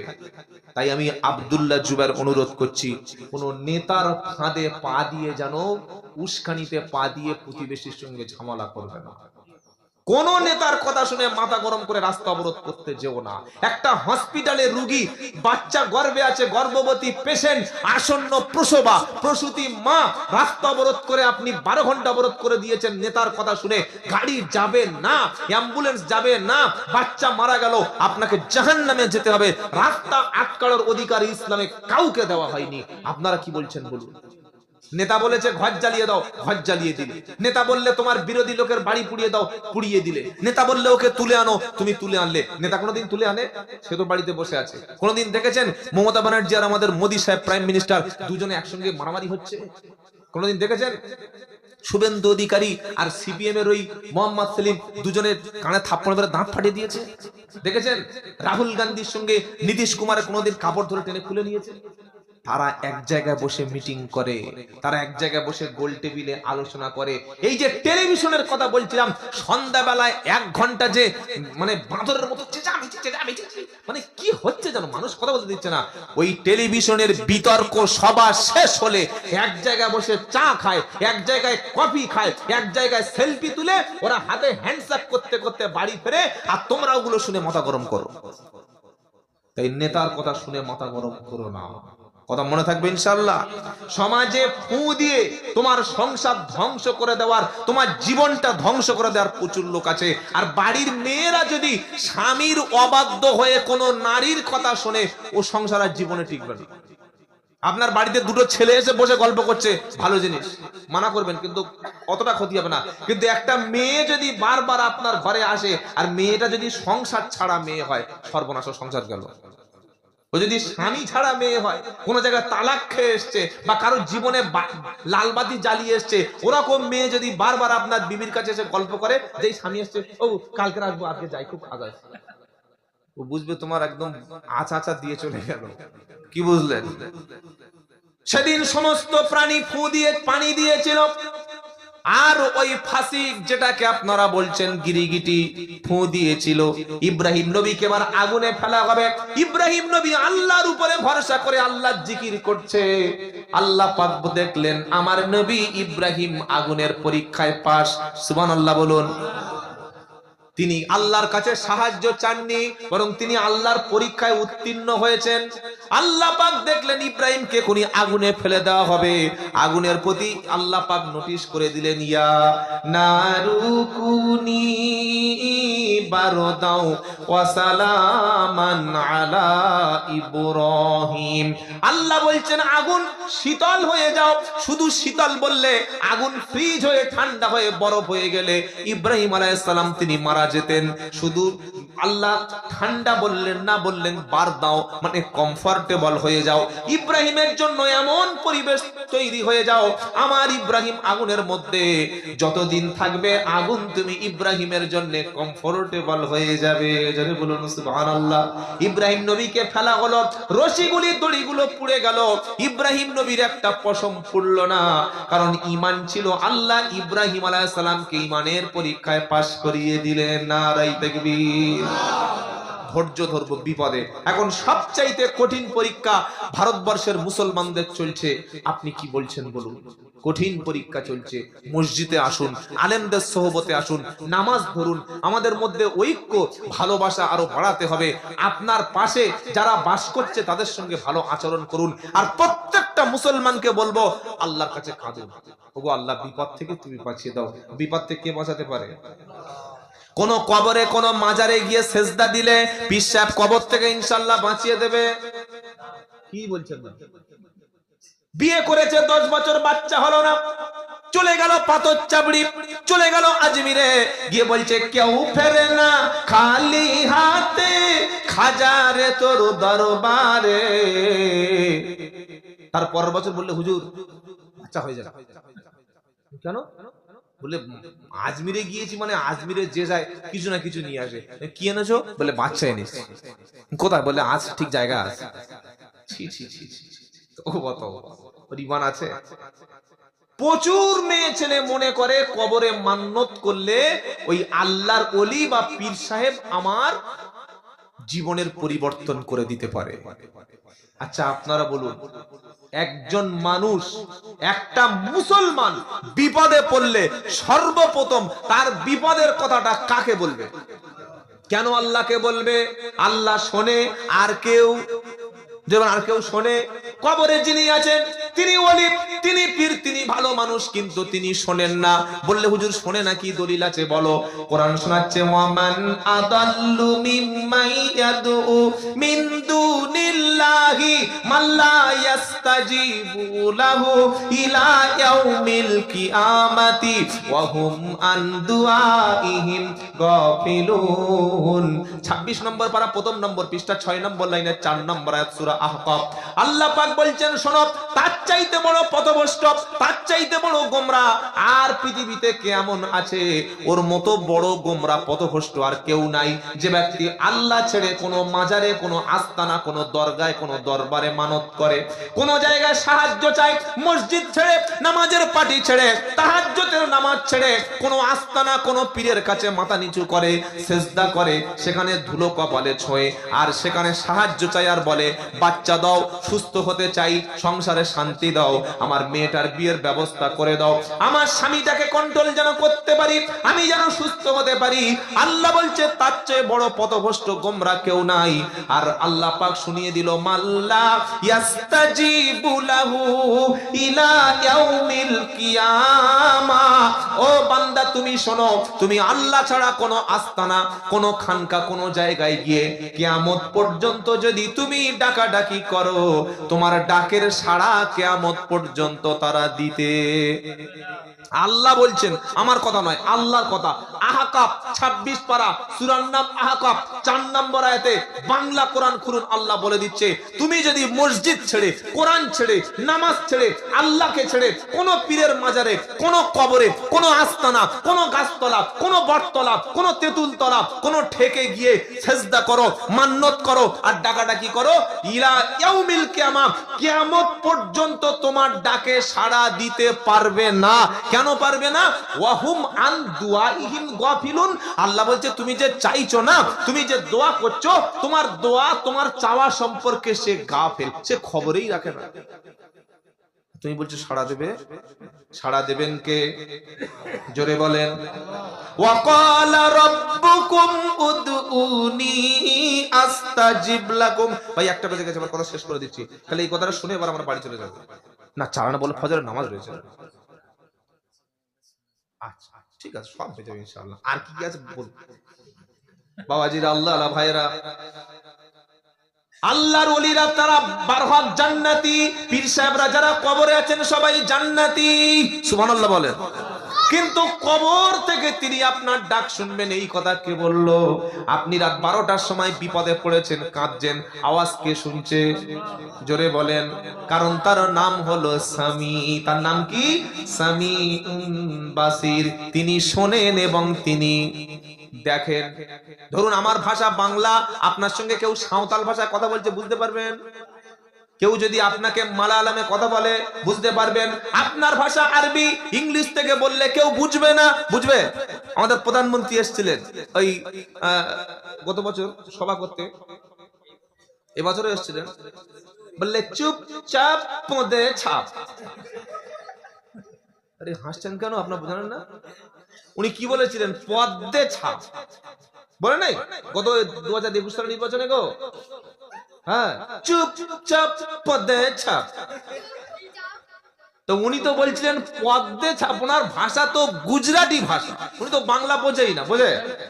এই বাংলা বোঝে? বোঝে না। তো ওনার ভাষা গুজরাটি, উনি বাংলা বুঝবেন কি করে? আপনি যদি প্রধানমন্ত্রীর কাছে বলেন দাদু বাবু আমার এই জিনিসটা, উনি বুঝতেই পারবেন না। তো ভাষা তো গুজরাটি, হিন্দি ভাষা, হিন্দিও বোঝে, গুজরাটি বোঝে, ইংলিশ বোঝে না। আবার আপনি যদি ইংল্যান্ডে যান, গিয়ে যদি বলেন বাংলা, যদি সেখানে কিছু চান, বুঝবে? আরবিতে চাইছেন, বুঝবে? সেখানে ইংলিশ বলতে হবে।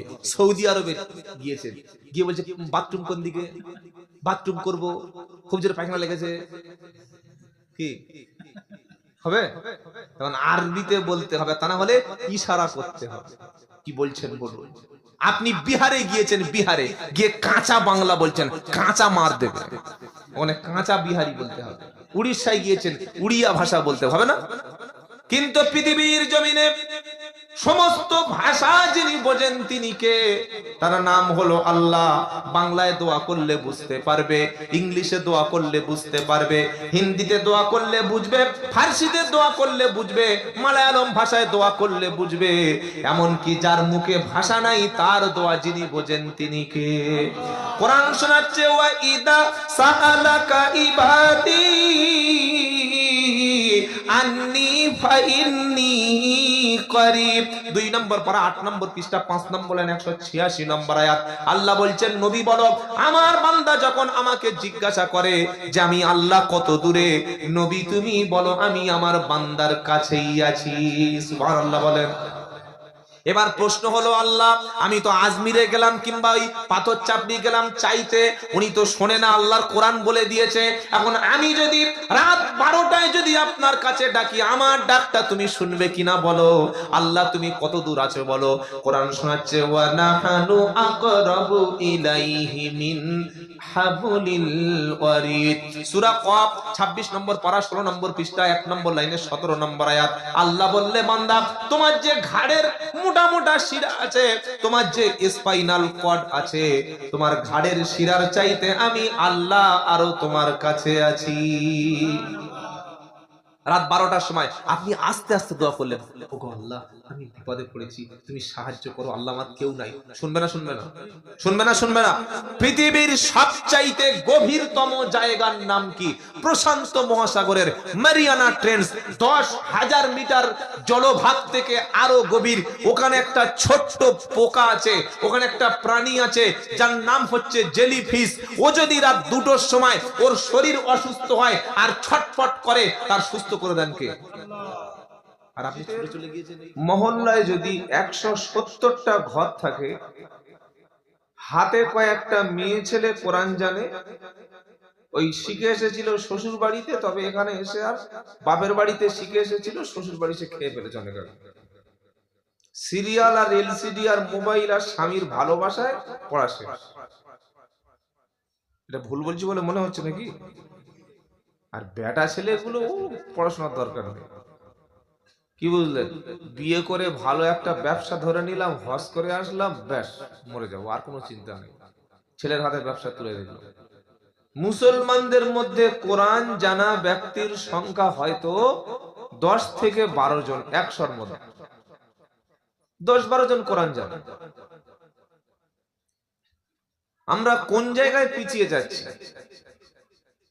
আমাদের ধর্মটা আমাদের জানা ফরজ। ঈমান শেখা, বলেন ঈমান শেখা ফরজ। আমি কিন্তু ওই বক্তা নই যে একবার মানে টান দিয়ে দেবো আর সকলে সে মাঝে মাঝে হবে। আমার কথাগুলো আপনাদের মুখস্থ করা লাগবে। আমি এসেছি প্রায় 120-30 কিলোমিটার রাস্তা, তাহলে কিছু তো নেবেন আমার কাছ থেকে নাকি ভাই? ডাক্তার ডেকে এনে আর চুপচাপ বসে আছে, আরে রোগটা বলো, সমস্যা শোনো। 100-র মধ্যে 20 জন 10 জন মুসলমান কোরআন জানা ব্যক্তি নেই। তাহলে এই যে ঘাটতিটা রয়েছে, ধর্ম না জানা, ইসলাম না জানা, ইসলাম না পড়া, এটা তোমাদের ব্যাপক একটা ঘাটতি। আমি 2 ঘন্টায় আপনাকে কটা কথা আর শোনাবো, হয়তো 2-4টে বললাম, এর কতটা সকালে মনে থাকবে তার ঠিক নাই। ও যখন হাতে যখন রব্বানা জালামনা আর উপর থেকে তাবারকের প্যাকেট যখন দেবে, সব ভুলে যাবে। কি বুঝলে? বাড়ি গিয়ে বলবে, শালা মাংসটা যা রান্না হয়েছে না, কি দারুন বিরিয়ানি, সুবহানাল্লাহ। তখন বিরিয়ানি খাচ্ছে আর বলছে সুবহানাল্লাহ, হাসতে জলসার কথা তখন ভুলে যাবে। এজন্য ঈমান শিক্ষা ফরজ, কোরআন শিক্ষা ফরজ, দ্বীন শিক্ষা ফরজ। তলাবুল ইলমি ফারিজাতুন আলা কুল্লি মুসলিম। মুসলমানি দেওয়া ফরজ নয়, মুসলমানি দেওয়া যেটা বলেন সুন্নাহ। মুসলমানি দেওয়া, আচ্ছা কোন লোক এরকম আছে শুনেছেন তার মুসলমানি হয়নি? হ্যাঁ না আছে, হ্যাঁ বেনামাজি সেও মুসলমানিতে বসে আছে। কি বুঝলেন? যে মদ করে সেও মুসলমানি আসছে, মদ খেয়ে তাও মুসলমানি দিবি কেন? তো মদ যখন খাবি তা মুসলমানিতে লাভটা কি হবে বল? মুসলমান মানুষ হত্যা করছে, সেও মুসলমানিতে বসে আছে। মুসলমানি দেওয়া হলো সুন্নাহ, আর কোরআন শিক্ষা করা নফল, তাই তো? ফরজ। ফরজটা সকলে ধরতে পারলাম না, সুন্নাতটা সকলে রেডি হয়ে বসে আছে, আলহামদুলিল্লাহ ভালো। তো যাই হোক, আলোচনা শুরু করি। পিঁপড়ে এত আমাকে ডিস্টার্ব করছে। বাবাজিরা, আল্লাহ ভাইরা, আমরা যারা মুসলমান দাবি করি, আমি আপনাদের বক্তব্যের শুরুতে প্রথম একটা কথা শুনিয়ে রাখি। এখানে আমরা যারা বসেছি, আমরা যেন একটা নিয়ত করে বসি, আমাদের নিয়তটা, আমাদের ইন্টেনশনটা, আমাদের ইচ্ছাটা এতটুকু যেন হয় যে কথাগুলি আমরা শুনবো সেই কথাগুলি কোরআন সুন্নাহ সম্মত হলে আমরা মেনে নেব। বলি ইনশাআল্লাহ। সব কথা মানবেন না। কোন বক্তার সব কথা মানা মানে আপনি ফেঁসে গেলেন। যে কথাগুলো আল্লাহর কোরআনের সঙ্গে মিলে যাবে, নবীর হাদিসের সঙ্গে মিলে যাবে, সেইগুলো মেনে নিতে হবে। কি বলেছে বুঝতে পেরেছেন? কারণ বক্তব্যের মজলিসে বসে অনেক বক্তা অনেক মিথ্যা হাদিসও বলে যায়। একটা দিয়ে শুরু করি। সব বক্তারা উঠে একটা কথা বলে, কি জানেন? বাবারা, ভাইজানেরা, আল্লাহর নবীকে সৃষ্টি না করা হলে কিছুই সৃষ্টি করা হতো না। বক্তব্যটা শুনেছেন কি? হ্যাঁ, শুনেছেন তো? এটা একদম সম্পূর্ণ জাল কথাবার্তা, মিথ্যা কথাবার্তা, ধর্মের নামে বানোয়াট। আল্লাহর নবী পৃথিবীর সেরা নবী, এটা সত্য। আল্লাহর নবীকে আল্লাহ সবচাইতে সম্মান দিয়েছেন, এটা সত্য। আল্লাহর নবী জগৎবাসীর জন্য রহমত, এটা সত্য। পৃথিবীর মধ্যে মুহাম্মদ সাল্লাল্লাহু আলাইহি ওয়াসাল্লামের মতো এতটা বিশুদ্ধ, এতটা সঠিক, এতটা সত্য, এতটা সম্মানের আর কোনো ব্যক্তি নেই, এটা সত্য। তিনি না আসলে মানুষ সভ্য হতো না, মানুষ শিক্ষিত হতো না, মানুষ জ্ঞান চর্চা করতো না, মানুষ মানুষ হতে পারতো না। তিনি মুক্তির রাস্তা বলে দিয়েছে, নারীর মুক্তি দিয়েছে, সাদা কালোর পার্থক্য ঘুচিয়েছে, শিক্ষা আন্দোলনের তিনি নেতৃত্ব দিয়েছে, সব সত্য। কিন্তু রসুলের নামে তিনি না হলে আল্লাহ কিছুই সৃষ্টি করতেন না। আল্লাহ তোমার বলেছে যে আমি সৃষ্টি করতে, মানে বলেছে তোমার, তুমি বলে দিলে। তা আমরা সকালে বললাম সুবহানাল্লাহ। যেখানে সেখানে সুবহানাল্লাহ যেন আমরা না বলি। তাহলে আমরা যারা কোরআন শুনতে এসেছি, দিন শুনতে এসেছি, সকলে আমরা নিয়ত করি যে কথাগুলো শুনবো কোরআন আর হাদিস এর মতে যেগুলো, সেগুলো মেনে নেব, বলি ইনশাআল্লাহ। এখন কোরআনটা কি? কোরআনটা কি আমাদের অনেকের জানার বাইরে। কোরআন হলো একদম বিশুদ্ধ খাঁটি কিতাব, যেটা আল্লাহর কিতাব। বলুন সুবহানাল্লাহ। কোরআন কার বাণী? আল্লাহর বাণী। কোরআনের মধ্যে পৃথিবীর মানুষের তৈরি কোনো একটাও শব্দ নাই। এবং কোরআন এমন একটি কিতাব, যে কিতাবটাকে নাজিল করতে পাঠাতে 23টা বছর সময় লেগেছিল। মক্কায় 13 বছর, মদিনায় 10 বছর। এই 23টি বছর ধরে বিশাল কিতাব আমাদের জন্য এসেছে পৃথিবীতে। এবং এই কোরআনটা শুধুমাত্র আমাদের চুমু খাওয়ার জন্য পাঠায় নাই, কোরআনটাকে শুধু তাবিজ করে গলায় ঝুলিয়ে দেওয়ার জন্য পাঠায় নাই, কোরআনটা শুধু ব্যবসা উদ্বোধন করার জন্য পাঠায় নাই, কোরআনটা ঘর উদ্বোধন করার জন্য পাঠায় নাই। বাচ্চার ভূত ধরেছে, কোরআন দিয়ে ফু দিয়ে দিলাম সেরে গেল, শুধুমাত্র এই জন্য কোরআন না। তাহলে কি চলা, ব্যবসা বাণিজ্য, বিবাহ, লেনদেন, পোশাক, নামাজ, দিন, ধর্ম, খাওয়া, যে কোনো যা কিছু, প্রত্যেকটি ব্যাপারে কোরআনের স্পষ্ট নির্দেশিকা আছে। বলুন সুবহানাল্লাহ। তাহলে আমরা জানি না কেন? ওই তো প্রথমে বলে দিলাম।